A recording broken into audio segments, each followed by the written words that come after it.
Hello mga ka-chillax, welcome to my YouTube channel. So kung bago pa kayo sa aking YouTube channel, don't forget to like, comment, and subscribe. At syempre to turn on your notification bell para palagi updated sa ating vlogs. So tamang-tama mga ka-chillax, so naabutan ko tong e-car na to.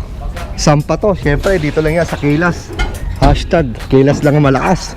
So alamin natin ang mga presyuhan at syempre kung bakit ba napakalakas at nangunguna ang Kilas dito sa Marikina. So wag natin patubig-tubig pa. Let's go! So yun, saktong-sakto. Naabutan ko si Ma'am Ella. Ayan, Ma'am! Hello mga ka-chillax! Hello Sir Well Esquila! Welcome po ulit dito sa ating bodega. At syempre dito yan sa Kilas, The Marikina, E-Bikes and Bikes Bodega. Ayan, naabot na tayo ni Sir Well kasi yung ating e-car is bound to Cavite na kay Ma'am Erlinda. Ayan. Ano naman ito, Ma'am? Pero bago natin i-deliver yan, ipapakita muna natin yung mga specification at saka yung mga ano niya, mga do's and don'ts. Tuturuan ko kayo kung paano gamitin ang ating e-car ng tama.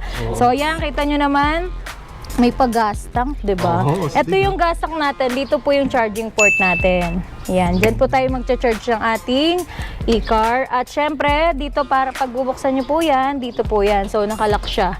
Tayo sa kabila. Nalalak siya kasi dahil 2 doors po siya. 2 doors, no? Opo. Dito naman is ganyan. So, ayan. Ganyan siya kaganda, guys. Tapos, meron siyang tawag dito breaker. May breaker siya para if ever ayaw nyo magamit ng mga Junakis nyo, hindi nila alam yung breaker, papatayin lang natin yan dyan. Kahit isusi nila yan, hindi yan gagana. So ayan, tayo ay papasok dyan. Tapos nandito yung ating audio system. Pwede kayo kumonect sa Bluetooth, pwede nyo rin lagyan ng USB. So at eto naman, meron tayong neutral. Yeah, may neutral, may drive, and reverse din tayo. Hindi din lahat, Ma'am. Ayan ang ating ano. At syempre may switch tayo ng automatic wiper. Meron din tayo ng ating mga ilaw. So ito yon. Sa ating wiper, ito lang po yung gagamitin natin. May off, may low, may high. Parang kotse lang din siya. Lang din, no? At syempre dito naman yung signal light natin, tsaka yung low and high ng ating headlight. So dito naman, yung ating digital panel gauge, dyan yung makikita yung odometer, speedometer nyo, at may reverse camera na din siya. So, pag kayo ay magre-reverse, automatic may camera na siya. So, hindi nyo na para lumingon sa iba. What? Charin. Or sa likod, o, diba? At syempre, may lagay di kayo dito ng pwede, lagayan ng cellphone nyo.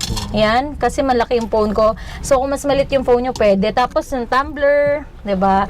Tapos, ayan, yung ating windshield is napakakapal po ng ating ginamit dito.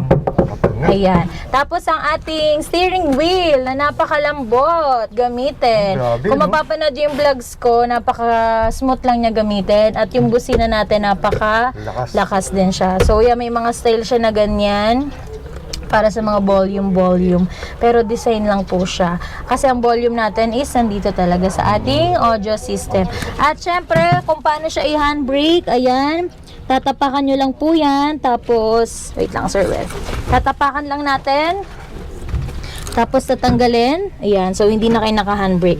So, pag i-handbrake, patapakan, ibababa yung red. Naka-handbrake na kayo. Tapos, dito natin siya tatapakan para tayo ay umandar. Tapos, brake. Ayan. Tapos, may uphill assist din tayo para if ever kayo po ay paakyat or paahon, mabigat kayo, nakakadagdag po siya ng hatak. Ayan. Opo. At syempre, ito naman Sir Well, dito sa harap natin, 2 to 3 kasya. 2 to 3. Kung medyo maliit lang naman po yung angkas. At syempre, dito rin sa ating likuran. Ito yung charger natin. Sa likod natin, ano siya, pwede nyo lagyan dyan ng kung ano yung gusto nyo ilagay. Ayan. At syempre, 2 to 3 din siya. So, maluwag-luwag, komportable. At ang kagandahan pa dito, Sir Well, may electric fan din kayo dito. Ayan, so, para kayong yung tawag sa ganito? Sunroof. Sunroof. May sunroof. Ayan, meron tayong ilaw, meron tayong electric fan. At kung kayo mabilis, bumibilis din siya. Sumasabay siya sa bilis. Sumasabay sa bilis. Opo. At ano pa ba? Kagandahan naman, sa labas, ayan, malakas ang ating headlight. Yan. Dito pala, Sir Well, yung hood natin, pag gusto nyo angat yung hood natin. Para sa sakyan din talaga, Opo. no? Yan. Tapos yan, ito is manual siya sa kanyang ano tawag Kanyang dito? bintana. Kanyang Bintana, window. window. Ayan. So, ayan, dito nyo rin ilalak yan. Pwede din. Yan. Tapos, may paano siya dito, may pa-design siya na ganyan. Diba? Tapos, eto may side mirror din siya, parang kotse. Diba?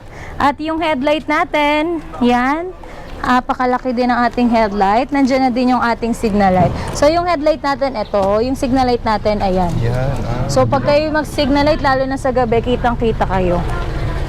Tapos, ayan, meron din tayong sa ilalim, parang, ano tawag sa ganyan, sir? Parang pinaka-bumper Bumper dito, niya, no? yan. Na kakaibang design. Opo. At may may pilik mata May din pilik yung, may mata. eyelash din. Yun, oh.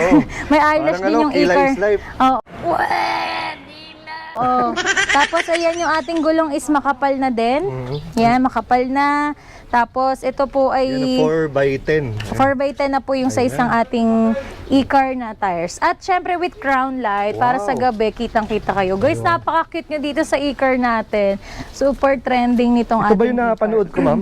Yes. Oo, kaya Ayan, sa mga pala. nakanood na ang ating GMA Network TV.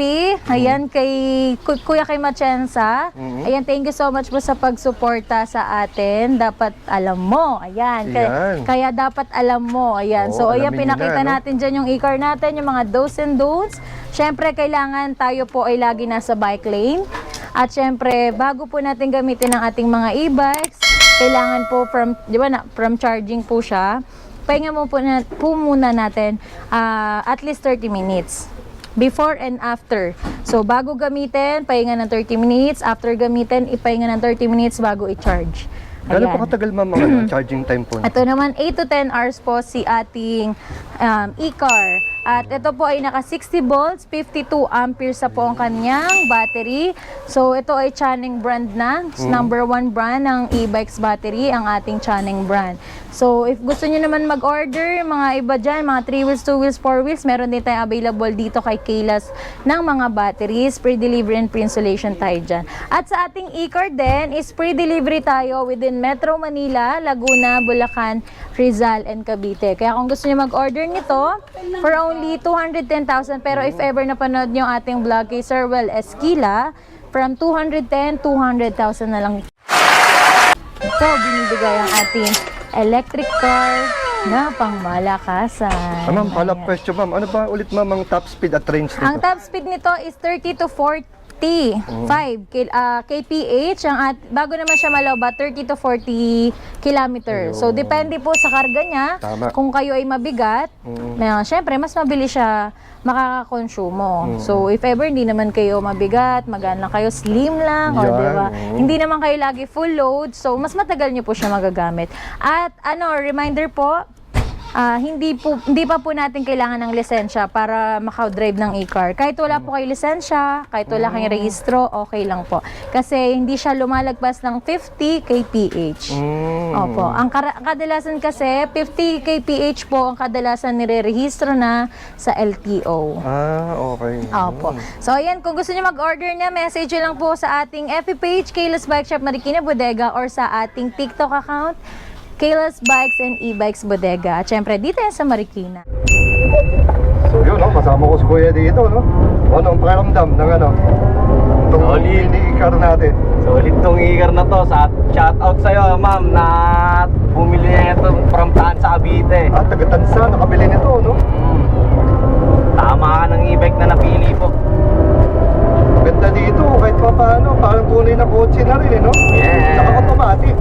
Yes. Kaya hindi mahirap pa gamitin. Paano man, teenager, senior, kayang-kayang gamitin.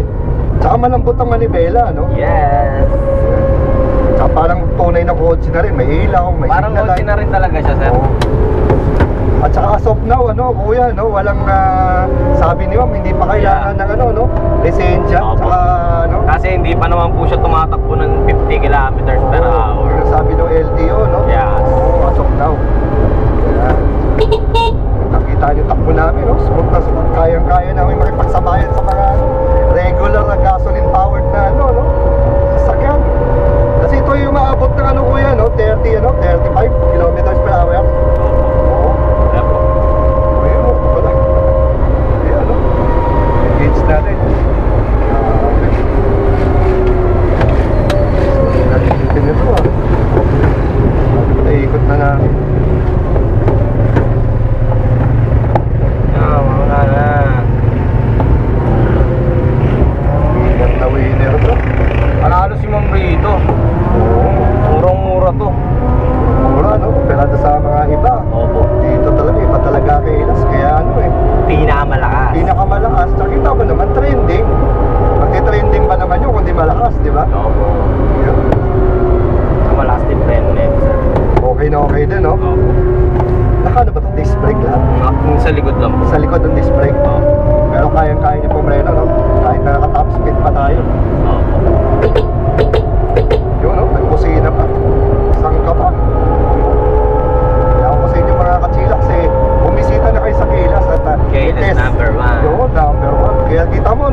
ni ma'am, no? Opo. No? 2, 7, lahat na ng ano. Talagang ano, laging napipicture to si Ma'am Ele. Lupit kasi. Hindi lang yung mga Tsaka pinta niya. mabait. Mabait. Presyong pangmasa, quality e-bikes, magandang after sales. Kaya binabalik-balikan, no? Yes. Diba? At laging naiimbitahan.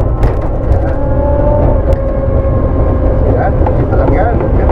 Sa Gilas.